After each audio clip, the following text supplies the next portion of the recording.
So first off, let's break down the word. Let the name help you here.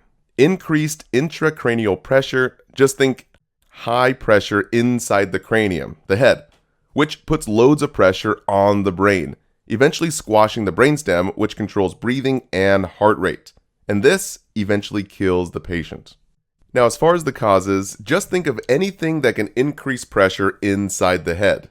From increased bleeding in the head from an aneurysm stroke, we get a bursted blood vessel that now fills up the brain, causing increased pressure. Or increased swelling and inflammation from a head trauma or even meningitis. So more inflammation means more pressure. Or even increased brain tissue like from a tumor. Now, as far as the pathophysiology, again, just think this increased pressure compresses the brain. So initially, it compresses blood vessels that carry oxygen to the brain. So less blood means less oxygen, resulting in a change of level of consciousness from cerebral hypoxia, that low oxygen to the brain. So the key term here is reduced level of consciousness or decreased mental status. Write that down. This is the earliest sign of increased ICP, and even Hesse says that the earliest sign of increased ICP, the answer was altered level of consciousness. Again, just think low oxygen means low consciousness, or mental status change, also known as altered level of consciousness. Now for the signs and symptoms to write down. So the earliest signs are typically the most tested on the NCLEX. So key terms again, altered level of consciousness, but they also call it irritability and restlessness, as well as decreased mental status. Then we can see sleepiness, as well as a flat affect and drowsiness. Now again, the NCLEX and exit exams love to focus on this, since early detection saves lives. Now for moderate signs, we see a headache that's constant, and then another key term, sudden vomiting, that emesis, without nausea. We must report this to the HCP or the provider. Now, the big key term here is vomiting without nausea. This was mentioned a few times by various exams and NCLEX question banks. So a common NCLEX question asks which client is priority. And it's typically the one with a closed head injury waiting for brain imaging who reports key terms here, headache and emesis of 200 mLs without nausea. So again, write down those big key terms. Again, the NCLEX loves to ask about priority clients. So emesis without nausea is typically a priority finding. Now for the late deadly signs here. As ICP builds, it puts a lot of pressure on the brainstem at the base of the brain, which controls the heart rate and breathing. So this eventually leads to irregular breathing and other vitals. So in the lungs, we'll see irregular respirations known as Cheney-Stokes respirations. This is basically fast and slow breathing. In the neck, we see nuchorigidity, that stiff neck. Patients complain of they cannot flex the chin toward the chest. Write that down, it's a big key word. So just think all this pressure inside the brain is pushing down on that brainstem, causing herniation. Now the key signs that the brainstem is affected is, write this down, the pupils will be fixed and dilated, and sometimes unequal. So dilated to 8 millimeters. Normally they're 2 to 6. Now we want what's called doll's eyes. Basically, eyes that move in the opposite direction when the head is turned. This means that the brainstem is intact. If the eyes stay fixed, and if they're really blown or dilated when the head is turned, this means the brainstem is affected. Now a little side note for your pathophysiology exam. A big key term here is number 3, papilledema, the swelling around the optic disc caused by increased pressure of that CSF. And number 4 is the pupils that are fixed and dilated. So this is called doll's eyes. Either one or both eyes, and this means pressure on the cranial nerve number 3, the oculomotor nerve. Now it typically starts in one eye, starting on the side of the brain that is affected. But as pressure increases, both pupils become fixed and dilated. Remember, this is a really bad sign, as it indicates a fully swollen brain. Now the other sign that we see is in the foot, the Babinski's reflex, where toes fan out when stimulated. This is bad. We want toes to curl down and not fan out. It could mean that the brainstem is being crushed. aka herniated. Now, this finding is normal in an infant below 1 year old, but not normal in an adult. Now, later signs we'll see a seizure and comas as the brain gets further squished, and then abnormal posturing, we get decorticate, where extremities go toward the core of the body, and decerebrate, which was mentioned by ATI. Now, decerebrate is far worse. The arms kind of flex out toward the sides and become rigid and extended. So just think, you cannot celebrate with decerebrate. It's far worse. So a commonly missed NCLEX question talks about a priority assessment finding for a client recovering from a head trauma. Select all that apply. So option 1, eyes move in the opposite direction when the patient is turned. Yes, this is a good sign. The key term here is that the eyes move. This is doll's eyes. We do not want eyes to be fixed and dilated. That means the brainstem herniation. Now option 2, extremities are contracted toward the core of the body. No, this is a bad sign. That's decorticate. Any type of posturing is bad. Now option 3, fixed pupils that remain 8 millimeters. That's the key term, 8 millimeters, and they're fixed when assessed with a pen light. Guys, that's really bad. Fixed dilated pupils means brainstem herniation. Now option 4 and 5 are incorrect. So level of consciousness that is not diminished since admission. This is a good sign. It means that the patient's not getting worse. And option 5, grips that are 5x5 bilateral. Yes, good strong grips are good. And then number 6, toes that fan out when the sole of the foot is stroked. Remember, that's very bad. This is Babinski's sign. We want those toes to curl. Now, one of the last signs to note is Cushing's triad. Huge NCLEX tip here, so pay attention here. Think Cushing's triad, we get Cushing's triad. Since the brainstem is being crushed by that ICP, we get a crushed heart rate and respiratory rate, since that brainstem controls those. So we'll see widening pulse pressure with high BP, that hypertension, and low heart rate, that bradycardia, and very low respiratory rate, known as decreased respirations on many question banks. So for widening pulse pressure, this just means that the blood pressure numbers are getting further apart, very wide. So systolic blood pressure, that top number, is getting higher, and then the diastolic blood pressure, the number on the bottom, is getting lower, as well as the heart rate too. So let the name help you here. The blood pressure ends up wide apart with this widening pulse pressure. So again, Cushing's triad, just think Cushing's triad. Crushed heart rate and respiratory rate with a wide blood pressure. As far as diagnostics, the imaging CT scan is the first test we do to get a quick, easy picture of the brain and to show the root cause of this increased ICP. Now, don't get tricked. It's not an MRI.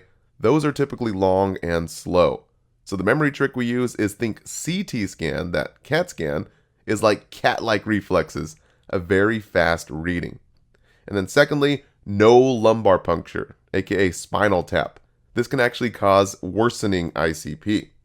And for long-term patients, we do ICP monitoring with a subarachnoid screw, also known as a brain drain. Now, normal ICP is between 5 to 15. So anything above 15 means that increased ICP is getting worse. Now, the good news of this brain drain is that we get very accurate readings, but the bad news is the high risk for infection, like really high. So that's why we only use it for very serious long-term patients like those in a coma. Now, a tricky NCLEX question is about a client found on the floor appearing lethargic with bleeding to the back of the head and a heart rate of 45 and a blood pressure that's pretty high. What is the first action? So the answer is to immediately do C-spine immobilization and then do a CAT scan, that CT scan, to rule out intercranial bleeding. Now, these kind of questions are very tricky, right? But on the NCLEX and your nursing exams, always remember, assessment comes before intervention. So for this low heart rate and high BP, don't let the NCLEX trick you here. Yes, the blood pressure is high, and you're probably thinking you have to give meds to lower it, right? But we must prioritize this brain bleed here, since that will kill the patient the fastest, and this is an assessment finding. So we need a STAT-CT, that picture of the brain, and not drugs first. Now for nursing interventions, to keep it really simple, use the memory trick ICPs. I for immobilize the head in C-spine. Some question banks said head in neutral position and log roll the patient as one unit. C is for CO2 that is low. Remember, lower CO2 means lower ICP, below that 35. Since carbon dioxide vasodilates the brain, resulting in more swelling from more blood flow. So typically, patients on ventilators, we hyperventilate these patients to blow off CO2 and lower ICP. So Hesse had a question about this, stating that a client on a ventilator with increased PaCO2, the nurse receives an order to increase the respiratory rate on the ventilator. This change should have what expected result on the patient's ICP? And the answer was decreased ICP because we have decreased carbon dioxide. Now, in terms of positioning, we need to make sure the head of the bed is in semi-Fowler's position, 30 to 35 degrees or even higher here. This promotes drainage. And no flexion or bending of the extremities. So remember, this is a no flex zone here. No ninja moves, no hidden dragon, no matrix type of stuff. And lastly, no coughing, no sneezing, or even blowing the nose. And definitely, key term here, no Valsalva maneuvers like holding the breath or bearing down to use the restroom. This adds more pressure, making the ICP even worse. Now, Kaplan mentions that instructing a patient to exhale when turning or moving in bed. Remember, no holding the breath, exhaling. So, holding the breath could lead to that increased abdominal pressure, which will increase pressure inside the brain. And a common NCLEX question talks about immediate intervention when a client with ICP states, I will turn, cough, and deep breathe. No, we want to avoid all of these things. The key term here is no coughing. And lastly, S is for suctioning. Key term is 10 seconds or less and limit suctioning as much as possible. And always before and after suctioning, we use 100% oxygen. Now, Hesse touched on all of these in a SATA question, stating interventions for increased ICP. So, the correct answer was position, that is semi-Fowler's, place the neck in neutral position, teach the patient to avoid Valsalva maneuvers, position the patient by avoiding flexion of the hips, waist, or neck, key term there is flexion, and then lastly, suction only as necessary, but no longer than, key term, 10 seconds. And another question, interventions for increased ICP and ineffective breathing pattern. Select all that apply. So once again, suction no longer than 10 seconds, 100% oxygen before and after suctioning, and perform neurochecks using the GCS, that Glasgow Coma Scale. Now, switching gears here, let's talk about the GCS. This is used to measure level of consciousness, and remember, the earliest sign of that increased ICP was that mental status change. So let's break down the GCS score real quick. So a score of 15 is the highest score. This means that the patient is fully conscious. So we like high scores here. As ICP goes up, the GCS goes down. So the key number here to know is less than 8, we must intubate, since these clients are in a coma. Basically, the ICP is getting so bad that the brainstem is being herniated, basically crushed, crushing the drive to breathe and the heart rate. And the patient obviously slips into that coma. So the priority here is to notify the provider immediately for any GCS numbers that are decreasing. They should not be decreasing, they should only be increasing here. So the Hesse mentions a scenario of a GCS of 7, stating that the patient will require complete care because they're in a coma. So remember, less than 8, we intubate because they're in a coma. And a common NCLEX question talks about a client recovering from a head trauma with the GCS of 14 over 2 hours ago, but now the GCS score is 11. Guys, we must report this to the HCP immediately. Again, any decrease in GCS is priority to report. Now, there was an interesting question from Kaplan here, stating that a client with a traumatic brain injury and increased ICP with a GCS of 5, why is it important to provide eye care? And the answer was to prevent corneal irritation. So remember, let's break this down here. GCS of 5 is less than 8, so the client will be in a coma, and clients in comas may have eyes open. So we want to prevent that corneal irritation. Now, as far as detailed scoring for the GCS, that's covered in another video.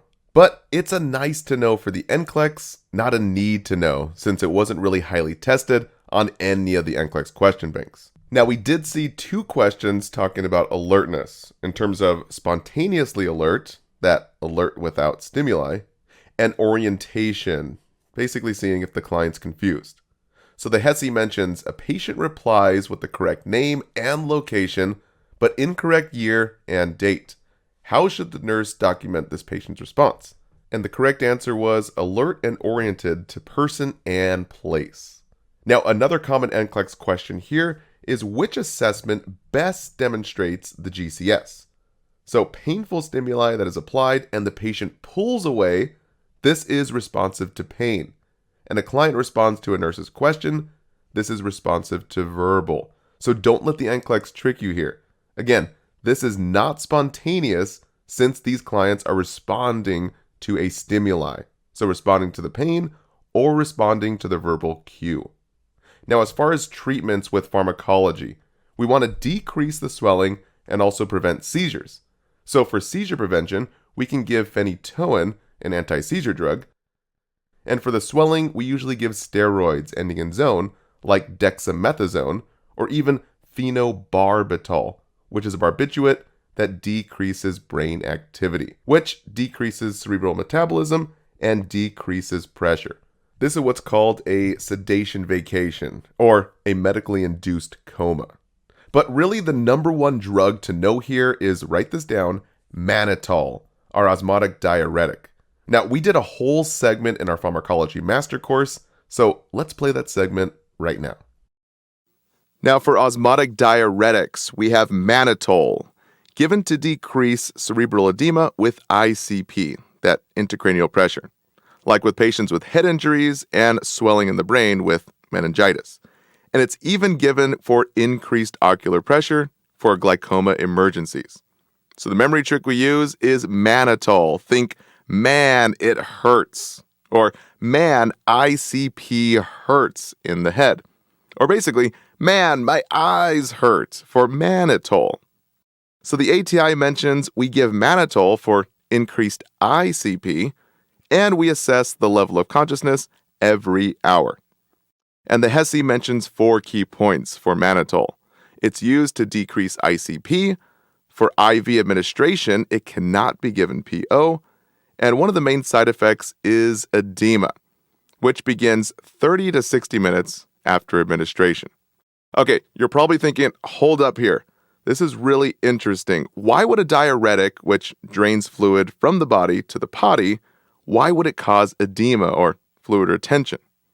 Well, the mechanism of action is it works by draining fluid out of the cell into the vascular spaces.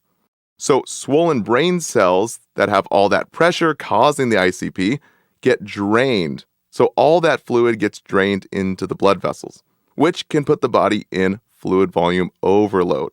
This leads to classic heart failure signs and symptoms like peripheral edema, fluid in the extremities, and even pulmonary edema, fluid in the lungs. So naturally, a big side effect is heart failure.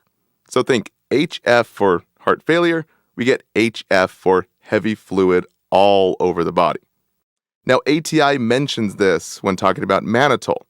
You monitor for signs and symptoms of heart failure, specifically basilarity cracks, or basically crackles inside the bases of the lungs, as well as pulmonary edema, that fluid in the lungs. Now, that's why the patho is so important here. So thanks for watching this entire video to understand all of it. All right, that wraps it up. Thank you so much for watching. Don't forget to take your quiz and download the study guides. And also feel free to share the love, share with a classmate, and even your instructor. See you guys in the next videos.